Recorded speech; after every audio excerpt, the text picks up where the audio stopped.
Presidential candidates are in place. This is their final debate before the first votes at the 2020 presidential campaign. Joe and I listened to what Dick Cheney and George Bush and Rumsfeld had to say. I thought they were lying. I didn't believe them for a moment. I took to the floor. I did everything I could to prevent that war. Joe saw it differently. I would not meet with, absent preconditions, I would not meet with the, quote, supreme leader who said, Joe Biden is a rabid dog. He should be beaten to death with a stick.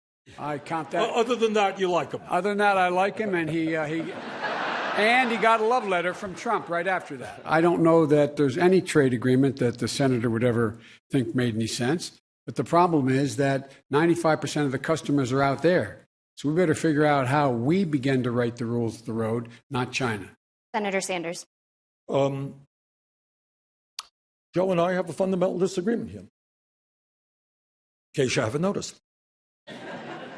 And that is NAFTA, PNTR with China, other trade agreements were written for one reason alone, and that is to increase the profits of large multinational corporations. On the first day, I would undo Mr. Trump's tariffs. On the first day, I would get rid of his waivers that Senator Klobuchar was referring to oil refiners, so not having to use corn-based ethanol. In fact, these trade deals have been exactly what Senator Sanders and Warren have been saying, which is that they've been designed to grow the American GDP for the corporations of America, not for the working people of America, and not to protect the climate. CNN reported yesterday that, and Senator Warren confirmed in a statement, that in 2018, you told her that you did not believe that a woman could win the election. Why did you say that?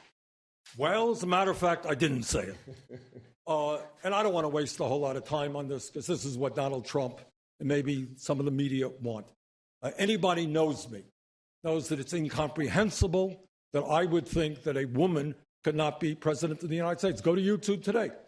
There's some video of me 30 years ago talking about how a woman could become president of the United States. I point out that you don't have to be the tallest person in the room. James Madison was 5'4". You don't have to be the skinniest person in the room. You don't have to be the loudest person. You have to be competent. I defeated an incumbent Republican running for Congress. When? 1990. That's how I won, beat a Republican congressman. Number two, of course, I don't think there's any debate up here. Wasn't it 30 years ago?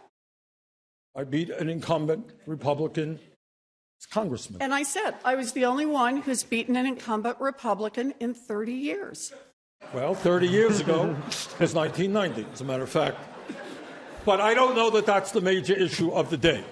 I have a 2-cent wealth tax so that we can cover child care for all of our children and provide universal pre-K for every 3-year-old and 4-year-old in America, and stop exploiting the people who do this valuable work.